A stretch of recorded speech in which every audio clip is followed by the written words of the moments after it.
लक्ष्मीनाथसमारम्भां नादयामुनमध्यमाम् अस्मदाचार्यपर्यन्तां वन्दे गुरुपरम्परां यदि राजाय विद्महे श्रीभाष्यकाराय धीमहि तन्नो रामानुजार्य प्रचोदयात् ஆழ்வார்கள் திருவடிகளே சரணம் எம்பெருமானார் திருவடிகளே சரணம் ஜீய திருவடிகளே சரணம்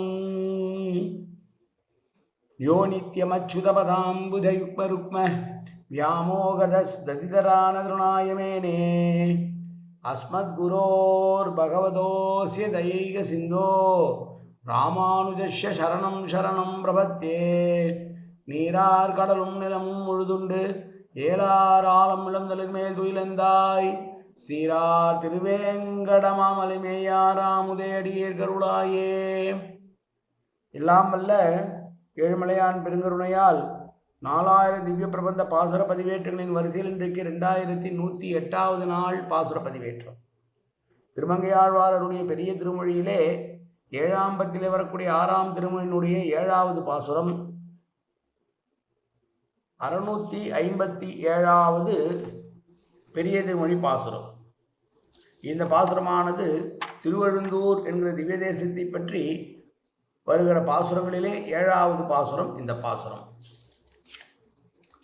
முதலிலே தனியன் கலையாமி கலித்வம்சம் கவிம் லோக திவாகரம் யஷ்யகோபி பிரகாசாபி ஆவித்யம் நிகதம் தம வாழி பரகாலன் வாழி கலிகன்றி வாழி குறையலூர் வாழ்ந்தன் வாழியவரோ மாயோனை வாழ்வழியால் மந்திரம் கொள் மங்கையர்கோன் தூயோன் சுழமான வேர் நெஞ்சுக்கு இருள்கடி தீபமடங்கா நெடும்பிறவி நஞ்சுக்கு நல்ல அமுதம் தமிழ் நன்னூல் துறைகள் அஞ்சுக்கு இலக்கிய மாரண சாரம் பரசமய பஞ்சுக்கானலின் பொறி பரகாலன் பண்பல்களே எங்கள் கதியே ராமானுசமுனியே சங்கை கெடுத்தாண்ட தவராசா பொங்கு புகழ் மங்கையர்கோன் இந்த மறையாயிரம் அனைத்தும் தங்குமணம் நீ எனக்கு தா மாலை தனி வழியே பறிக்கவாடும் என்ன கோலை பதிவிருந்த கொற்றவனே வேலை அணைந்தருளும் கையால் அடியேன் வினையை துணித்தருள வேணும் துணிந்து.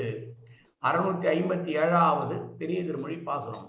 திருவாழ் மார்வன் தன்னை திசை மண் நீர் எரி திசை மண் எரி முதலா உருவாய் நின்றவனை ஒலி சேரும் மாருதத்தை அருவாய் நின்றவனை தென் அழுந்தியில் மன்னி நின்ற கருவார் கற்பகத்தை கண்டு கொண்டு கழித்தேனே.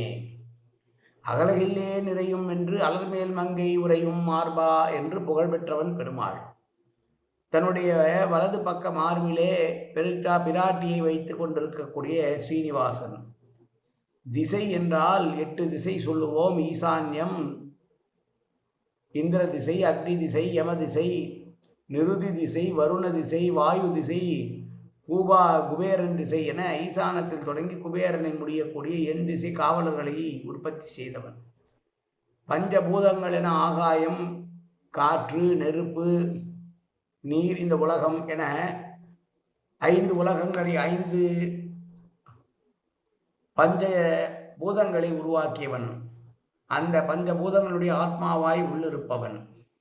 சப்தத்தையே குணமாக உடைய வாயுவுக்கும் அவன்தான் நிர்வாகனாக இருக்கிறான். அருவியாவும் இருக்கிறான். ரூபம் உள்ளவன் ரூபம் இல்லாதவனாகவும் அவனே இருக்கிறான். யார் என்றால் தென்னழந்தியில் நின்று கொண்டிருக்கிற கற்பகத்தரு போல உள்ள ஆமரியப்பன் தான். அவனை நான் இங்கே கண்டு கொண்டு கழித்தேன் என்று சொல்கிறான். கற்பக மரம் என்பது, கற்பக விருட்சம் என்பது இங்கே கிடையாது, தேவலோகத்திலே அந்தரத்திலே இருக்கிறதா. வேர் பராமல் ஆகாயத்திலே அலம்பனமாக இருக்கக்கூடிய மரம் கற்பக மரம். கற்பக மரத்து அடியிலே ஒருவன் போய் படுத்து விட்டால், ஒருவன் நின்று விட்டால் அவன் கேட்டதெல்லாம் கிடைக்கும். பெரியவர்கள் சொல்லுவார்கள், ஒருவன் போனான், கற்பக மரம் என்று அவனுக்கு தெரியாது, கடும் வெயில், அந்த மரத்து நிழலிலே ஒதுங்க வேண்டும் என்று சென்று ஒதுங்கினான். நிழலை பார்த்து நல்ல நிழலாக இருக்க உடனே இந்த இடத்துல ஒரு கைத்துக்கட்டில் வந்தால் நல்லா இருக்குமேன்னு நினச்சான். ஒரு கைத்துக்கட்டில் வந்தது. கைத்துக்கட்டில் வந்த உடனே அவனுக்கு ஆச்சரியம் தாங்கலை. கைத்துக்கட்டில் வந்துருச்சு, கொஞ்சம் சாப்பாடு இருந்தால் ரொம்ப நல்லா இருக்குமே நினச்சான். 6 வகையான அறுசுவை உணவு வந்தது. உண்ட களைப்பு தொண்டனுக்கும் உண்டல்லவா. சாப்பிட்டதுக்கப்புறம் கொஞ்சம் படுத்துக்கலாம், படுத்துக்கிட்டால் கால் அமுக்க யாராவது ஸ்திரீகள் வந்தால் நன்றாக இருக்குமே நினைத்தான். அழகான பெண்கள் வந்து அவனுக்கு சுசுரூஷை செய்ய ஆரம்பித்தார்கள். இப்படியே போய்கொண்டிருந்த அவனுக்கு திடீரென்று ஒரு பயம் வந்தது. இந்த நேரம் பார்த்து நம்ம பலம் இல்லாமல் இருக்கோம், ஒரு 10 பேர் நம்மளை அடித்து தூக்கி போட்டால் என்ன பண்ணுறதுன்னு நினச்சி முடிக்கிறதுக்குள்ளே எங்கிருந்தோ ஒரு 10 பேர் வந்தார்களாம். அடித்து துவைத்து இவனை போட்டு விட்டார்கள். பெரியவர்கள் சொல்வார்கள், நினைவு என்பது நம்முடைய கையிலா இருக்கிறது. பேசிக்கொண்டிருக்கும் போதே அவன் மனது அமெரிக்காவுக்கு போய்விடுகிறது, ரஷ்யாவுக்கு போய்விடுகிறது, உக்ரைனுக்கு போய்விடுகிறது. இங்கே எதிரே இருப்பவனோட பேசி கொண்டிருக்கும் போதே நினைவுகளெல்லாம் வேறெங்கோ சென்று விட்டு திரும்புகிறது. அப்படி நினைவு என்பது நம்மிடம் இல்லாத போது நல்லவற்றை மட்டுமே நினைத்தால் மட்டுமே நடக்க வேண்டும் என்று இருக்க, எது நடந்தாலும் எது கேட்டாலும் கிடைக்கும் என்று ஒரு பொருளை இங்கே வைத்தால் மனிதர்கள் அழிந்து போவார்கள் என்றுதான் அது தேவர் உலகத்திலே வேறில்லாமல் இருக்கிறதாம் அந்த மரம், கற்பக மரம். ஆனால் அதே கற்பக விருட்சம் இங்கே ஆமறிவிப்பன் என்கிற தெய்வமாய் வேரோடு பற்றி கொண்டு நிற்கிறது. அந்த தெய்வமான கற்பக விருட்சத்தை நான் கண்டுகொண்டேன் என்று சொல்லுகிற பாசுரம் இந்த பாசுரம். ஒலி சேரும் ஆருதத்தை என்பது உபனிஷத் கிரமத்திலே வாயுவானது ஆகாசத்திலிருந்து பிறந்ததனால் பூர்வ பூதங்களின் குணமும் உத்தரோத்தர பூதங்களின் தொடர்ந்து வரும் கணக்கிலே வாயுவுக்கு தன் குணமான ஸ்பரிசமும் தனக்கு காரணமான ஆகாசத்தின் குணமாக சத்தமும் உண்டு என்று சொல்லுகிறார். பூநிலாய வைந்துமாய் என்று திருச்சந்த விருத்த முதல் பாசுரத்திலே சிறந்த கால் 2 மாய் என்பதும் இருக்கிறது. கருவார் கற்பகத்தை, கரு என்பது கர்ப்பத்தை சொல்லுகிறது. அடி உடைத்தான கல்பவிருட்சை என்பது சொர்க்கலோகத்திலே ஆலமனம் ஒன்றுமின்றியே நிற்கிற கற்பகத்தொரு போலல்லாமல் பூமியில் வேர்பற்றுடைத்தான கற்பகமாம் நம்முடைய ஆமருவிப்பன் என்று சொல்லுகிறார் என்று பிரதிவாதி பயங்கரம் அடங்காச்சாரியார் உரையிலே குறிக்கிறார். மீண்டும் ஒரு முறை பாசுரம். திருவாழ் மார்வன் தன்னை திசை மண்ணீர் எரி முதலா உருவாய் நின்றவனை, ஒலி சேரும் மாருதத்தை அருவாய் நின்றவனை, தென் அழுந்தையில் மண்ணி நின்ற கருவார் கற்பகத்தை கண்டுகொண்டு கழித்தேனே.